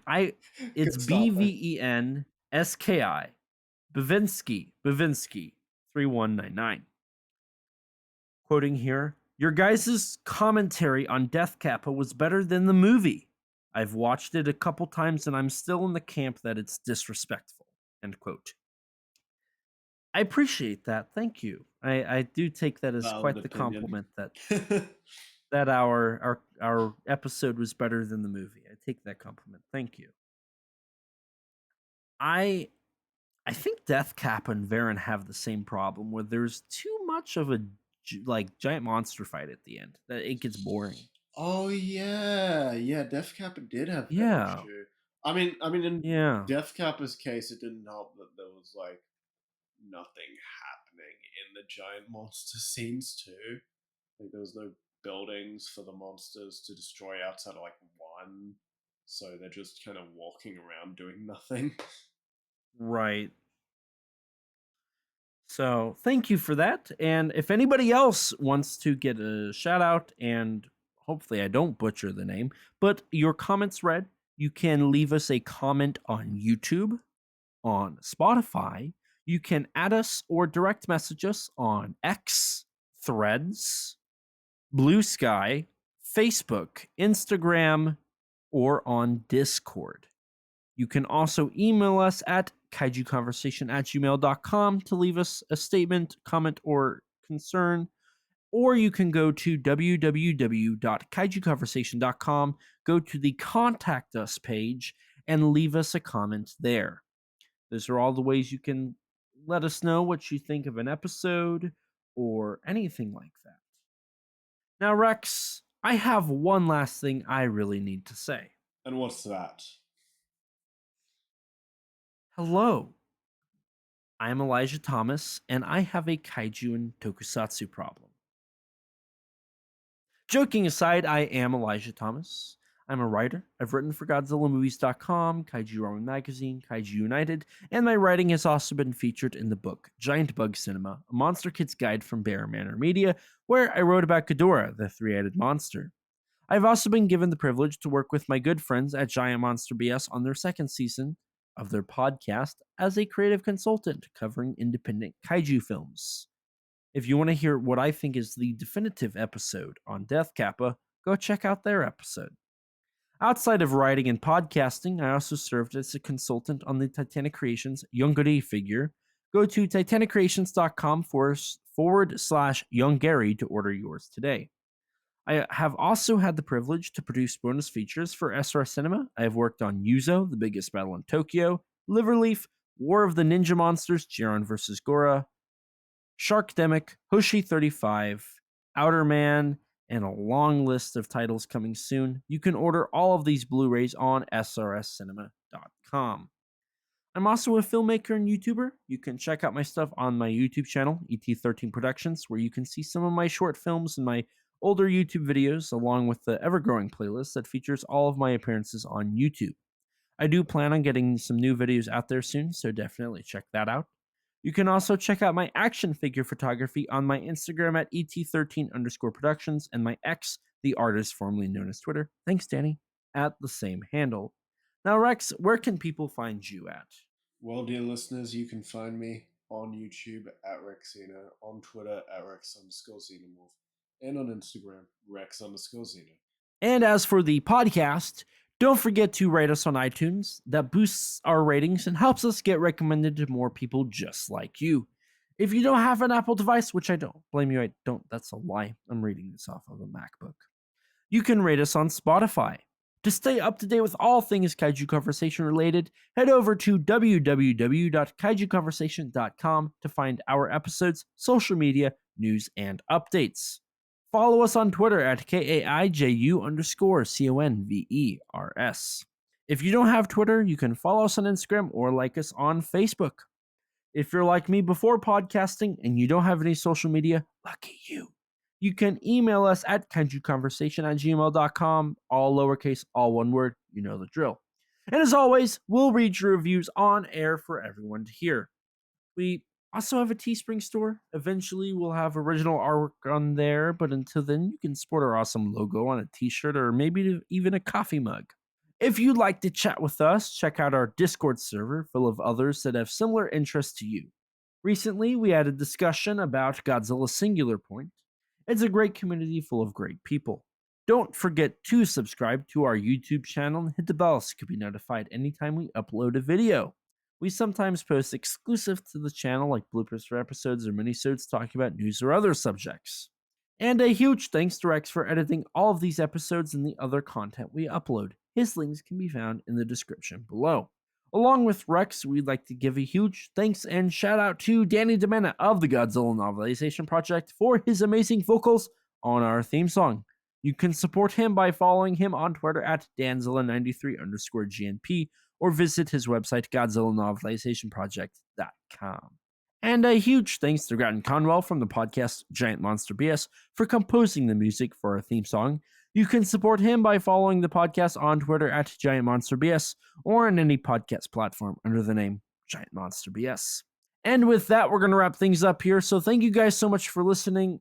Episode 2 of Toho Kaiju series is out of the way. Varan, the Unbelievable, has unbelievably failed our expectations. Tragic. If we had any. Thank you guys again. This has been a lot of fun. And as always, please remember, life's too short to not talk big. Bye, guys. Bye. We are set, we are in debt. There's nothing to sweat. Life's too short now, baby. Kaiju, not too big now, baby. Conversation. His name's Elijah, baby. And also Rex now, baby. We love those kaiju, baby. And you will too now.